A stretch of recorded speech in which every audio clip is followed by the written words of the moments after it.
Si Dieu est avec nous, qui peut nous séparer de son amour?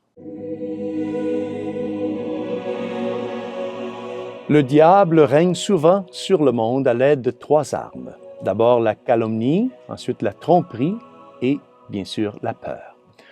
Depuis des temps immémoriaux, le mal cherche à paralyser les âmes de bien par l'angoisse, le doute et l'intimidation.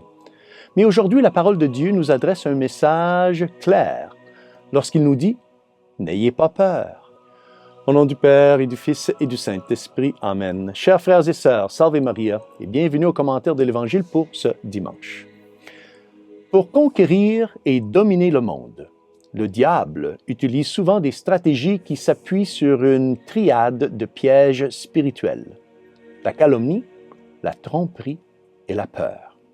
Ceux-ci engendrent à leur tour un profond découragement spirituel destiné à détourner l'homme et la femme de la vérité du Christ et à affaiblir leur foi en lui. Dans la première lecture de la messe d'aujourd'hui, le prophète Jérémie souffre d'un profond découragement.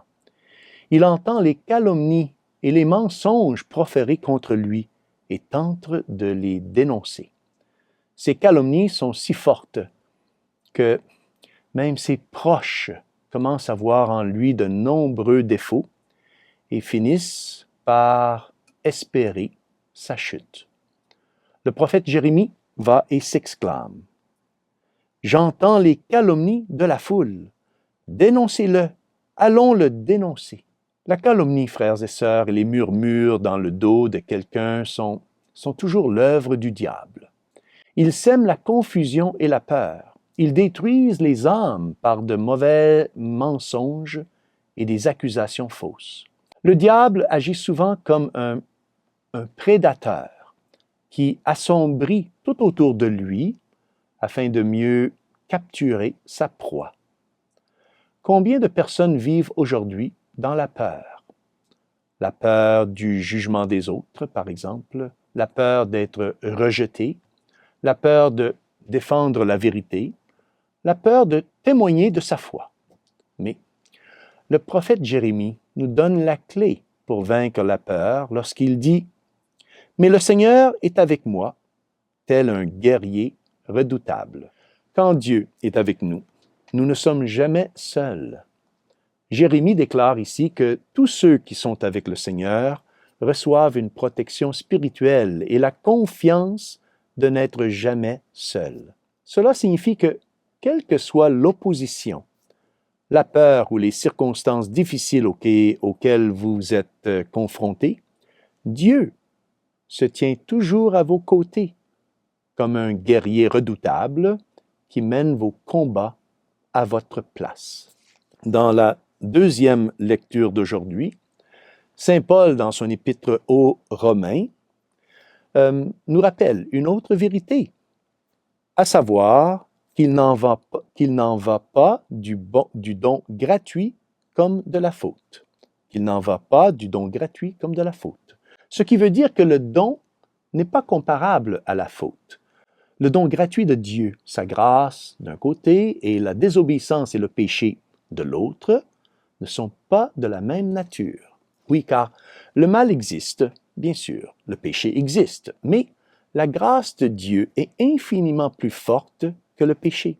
Aucune ténèbre ne peut vaincre la lumière du Christ.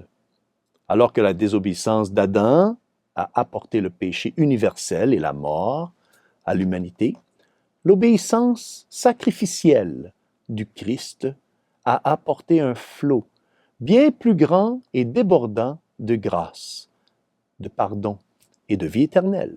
L'Évangile d'aujourd'hui, présenté par saint Matthieu, chapitre 10, versets 26 à 33, conclut ensuite ce grand enseignement lorsque Jésus répète à plusieurs reprises « Ne craignez pas les hommes. Ne craignez pas les hommes. » En d'autres termes, n'ayez pas peur. N'ayez pas peur de ceux qui peuvent nuire au corps, mais ne peuvent toucher l'âme. N'ayez pas peur des menaces du monde. N'ayez pas peur des jugements humains. Oui, car le véritable danger n'est pas de souffrir pour Dieu. Le véritable danger est de se détourner de Dieu. C'est d'avoir peur ou d'être terrifié par Dieu comme s'il était un tyran. Notre foi catholique nous enseigne à avoir une sainte crainte du Seigneur, oui, comme un geste d'admiration, un respect et un désir sincère d'éviter de rompre une relation d'amour avec lui. Ça, c'est une sainte crainte de Dieu.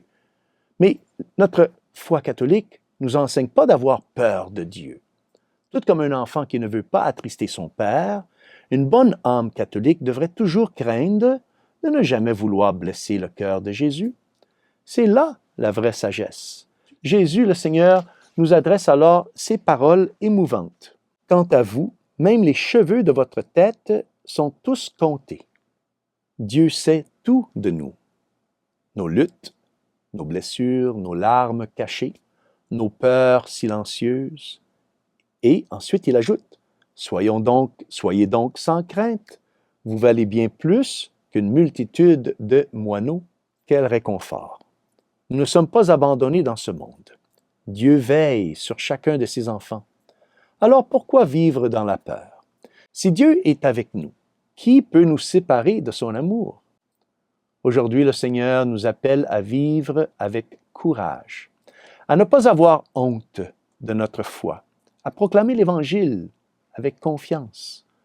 Le monde a besoin de chrétiens courageux, des chrétiens qui ne se laissent pas dominer par la crainte des hommes, des chrétiens qui choisissent la vérité, même quand cela a un prix. Donc, terminons notre commentaire de l'Évangile en demandant à la très sainte Vierge Marie cette profonde confiance en Dieu.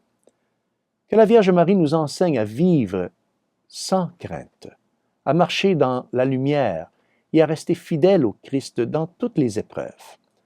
Car celui qui est avec Dieu n'a rien à craindre.